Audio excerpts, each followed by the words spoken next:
Hello everybody!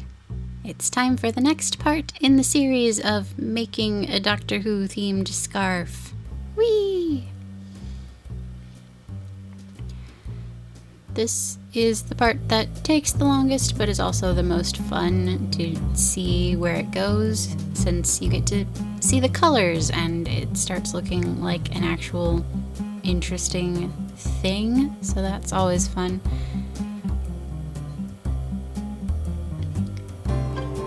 It is interesting also, like, in silk painting, the colors are, you're never really sure what you're going to get.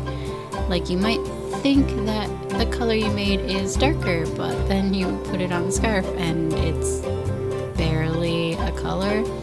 So then you have to go over things multiple times and all that fun stuff.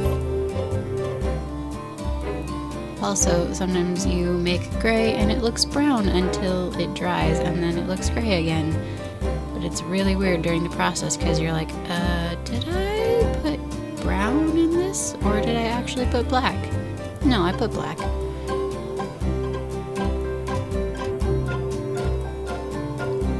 Yeah, so that looks really brown, but that is actually a light gray. It's very strange.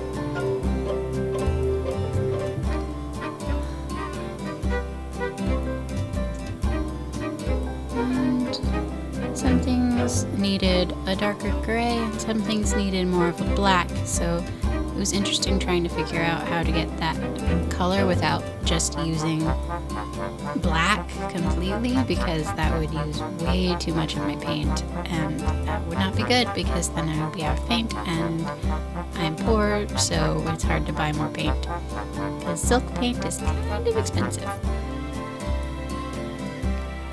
The darker the color you use, the more of the paint you need, and if you need a large expanse of that, you need just a lot of paint, and you can't dilute it very much, and then it just doesn't go very far. So the only thing that I used straight paint was just the green gem, because I could do a gem with a drop of green, and I wanted a really bright green, so yeah. With the backgrounds of the scarf, that was one of those things where I had to go over it many times to get a color even resembling what I wanted. Because that's another way you get a more vibrant color, is by going over it a lot. I think each layer of the background colors, I think I did each one about 3 or 4 times. Just like I also did the bronze on the sonic screwdriver 4 times. I think that's number 11's screwdriver, but I'm not really a Whovian, so I don't know.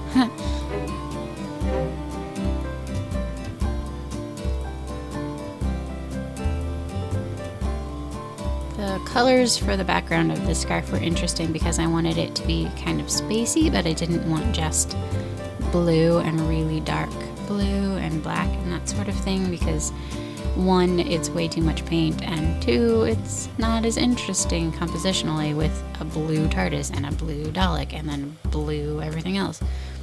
So I found pictures of space and was like, yes, there's blue, but there's also amazingly brilliant colors of like purple and pink and all kinds of colors, so which is really pretty, and if you haven't looked at pictures of space, I would recommend it because it looks really cool.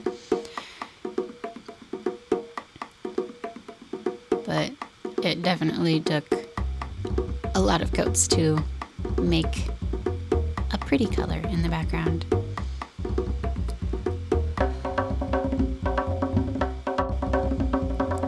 And then I took a little bit of orange and tried to make a little bit of glow in the windows, which is interesting because it wasn't just one spot, and so you have to be careful.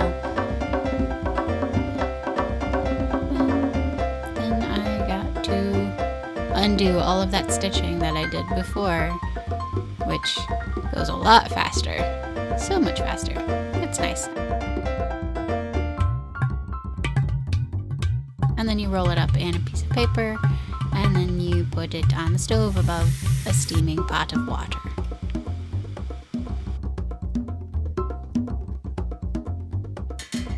And you steam it for 30 minutes. And during that 30 minutes, you decide that you need to clean the kitchen, otherwise you have no sink to rinse your scarf in. Yay.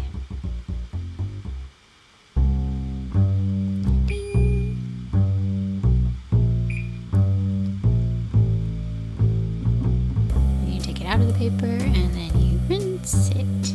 You rinse the scarf and you get all of the sticky Gouta resist stuff out, and you make it all pretty, and then you see that, yay, the clear lines worked, and there it's drying, and then it was all done, and my friend loved it. Yay! Thanks for watching.